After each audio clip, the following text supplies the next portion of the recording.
Fala pessoal, bem-vindos a essa nossa revisão focada em altíssimo rendimento.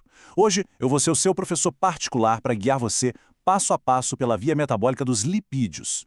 Esse nosso roteiro foi desenhado especificamente para organizar o seu raciocínio e garantir aquele gabarito nas provas de fisiologia e bioquímica. Nós vamos montar o caminho exato, cena por cena, que uma molécula de gordura percorre desde a hora que a gente come até ela virar energia nas nossas células. Para começar, pensa bem. Qual é o grande desafio fisiológico do nosso corpo com a gordura? A resposta é simples. Água. Nosso trato gastrointestinal, nosso sangue, tudo isso é um ambiente aquoso. Só que a maior parte das gorduras da nossa dieta, tipo os triglicerídeos, é super hidrofóbica. Ou seja, água e óleo literalmente não se misturam. Mas a gente precisa contornar isso de qualquer jeito, né? Porque os lipídios são a nossa fonte de energia mais densa, além de fornecerem blocos de construção e vitaminas essenciais para a nossa sobrevivência. Então, bora mergulhar nisso. Nosso roteiro hoje tem uma sequência lógica bem clara. A gente vai passar pela preparação inicial, depois a quebra química, a engenharia celular da absorção, o transporte pelo corpo, o metabolismo de energia e, no final, aquela revisão turbo de 1 minuto com o que mais cai nas provas. Começando pela fase 1, a preparação e emulsificação da gordura lá no estômago e no duodeno. Sabe aquela assadeira toda engordurada do almoço de domingo? Se você jogar só água, não acontece nada, a gordura só fica boiando. Mas a partir do momento que você pinga um detergente e esfrega, aquela placa de óleo se desfaz em milhares de bolinhas minúsculas. É exatamente, mas exatamente isso que acontece no nosso corpo.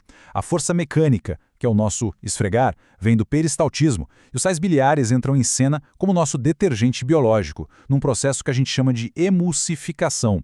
Isso é absurdamente crucial porque aumenta a área de superfície para que as enzimas possam finalmente atacar essa gordura. E olha só que fascinante a estrutura que faz essa mágica acontecer. Esse é o ácido glicocólico, um sal biliar que vem do colesterol. Ele tem uma natureza anfipática. Basicamente, ele tem duas caras. Uma parte é hidrofóbica e gruda com força na gota de gordura, e a outra parte é hidrofílica, cheia de hidroxilas, que fica voltada para a água do intestino. Essa engenharia natural estabiliza as gotículas e não deixa a gordura se juntar de novo.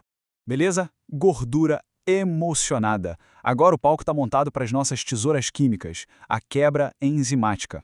Para você memorizar a cronologia fácil, visualiza o alimento descendo. Tudo começa bem de leve na boca com a lipase lingual. Quando chega lá no estômago, a lipase gástrica assume, e ela adora quebrar triglicerídeos de cadeia curta e média. Inclusive, isso é vital para os recém-nascidos digerirem o leite materno. Mas o trabalho pesado mesmo, a hidrólise para valer, acontece lá no duodeno com as enzimas que vêm do pâncreas. Agora, atenção total aqui porque esse contraste despenca em prova. A lipase gástrica adora o ambiente ácido do estômago. Já a lipase pancreática, que é a principal de todas, precisa de um pH neutro para trabalhar. E olha a especificidade dela. Ela corta cirurgicamente as posições 1 e 3 do triglicerídeo, deixando sobrar um 2-monoacilglicerol e ácidos graxos livres. Mas tem um detalhe sensacional. Os mesmos sais biliares que ajudam a emulsionar acabam bloqueando o acesso dessa lipase pancreática. Como o corpo resolve esse bloqueio? Com um cofator indispensável chamado colipase. A colipase atua como uma âncora, grudando a lipase em uma gordura. Guarda isso, sem colipase, sem digestão eficiente. Quebra finalizada, temos os bloquinhos. Vamos agora entrar na fábrica microscópica da célula intestinal, o caminho de absorção. E aqui a gente vê um mecanismo de transporte simplesmente brilhante, algo bem detalhado em clássicos da fisiologia como a obra de Margarida Aires. Os produtos da digestão, junto com vitaminas, se juntam formando pequenos discos, as micelas mistas. Elas são como pequenos táxis hidrofílicos atravessando a camada de água estacionária até chegar na borda em escova da célula. Quando o táxi encosta na membrana, os passageiros, que são os ácidos graxos e o 2-monoacilglicerol, descem e atravessam a membrana apical por difusão. E os sais biliares ficam para trás, para serem reabsorvidos só lá no finalzinho do intestino.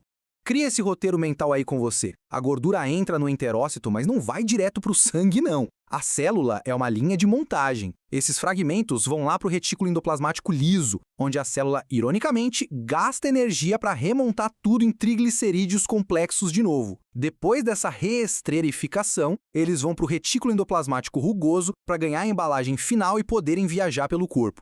Carga embalada, é hora de despachar. Vamos entender como funciona o transporte linfático e sanguíneo. Aqui, o tamanho do pacote define a rota. Ácidos graxos de cadeia curta e média são pequenos e solúveis o suficiente para simplesmente sair da célula, pegar a veia porta e ir direto para o fígado, sem frescura. Por outro lado, os ácidos graxos de cadeia longa e os triglicerídeos novinhos são absurdamente hidrofóbicos. Eles precisam de um caminhão de transporte gigante. É por isso que eles são empacotados nos famosos quilomicrons. Então, o detalhe de ouro da exportação é esse. Lá no retículo, uma etiqueta chamada apoliproproteína B48 é grudada nesse quilomicron. Através de exocitose, essa partícula gigante é expulsa da célula. Só que o quilomicron é tão grande, mas tão grande, que não passa nos capilares sanguíneos normais. Então ele entra nos vasos linfáticos, passeia por toda a rede linfática com tranquilidade e só vai cair na corrente sanguínea geral lá em cima através do ducto torácico. Incrível, né? Finalmente, nossa gordura está no sangue. Mas como isso se conecta com o nosso metabolismo energético? Como os tecidos pegam essa energia? Imagina o quilomicron navegando pelos capilares do seu músculo ou do seu tecido adiposo. Lá no endotélio tem uma enzima esperando por ele, a lipase lipoproteica, a LPL. Só que a LPL precisa de uma chave para ligar, que é a ApoC2. Quando a ApoC2 ativa a LPL, a enzima começa a descarregar o caminhão, quebrando os triglicerídeos e entregando os ácidos graxos livres. O músculo queima na hora ou o tecido adiposo guarda para depois. Agora, e quando o corpo precisa desesperadamente de energia, tipo num jejum ou num treino pesado? Lá dentro do adipócito, a gota de gordura fica blindada por umas proteínas chamadas perilipinas. Quando hormônios como a adrenalina dão um sinal de alerta, essas perilipinas abrem espaço e começa a lipólise intracelular para desmontar essa reserva de energia. Pessoal, isso aqui é bioquímica moderna pura para sua prova. Antigamente, achavam que uma enzima só fazia o trabalho todo. Hoje, a gente sabe que é uma verdadeira corrida de revezamento. A ATGL dá o primeiro corte. Depois, a estrela do show, a lipase hormônio sensível, a SL, dá o segundo corte. E por fim, a MAGLI tira o último ácido graxo. Só com essa trinca trabalhando em sequência, a energia total é liberada no sangue para salvar a gente. Ufa! Chegamos na reta final.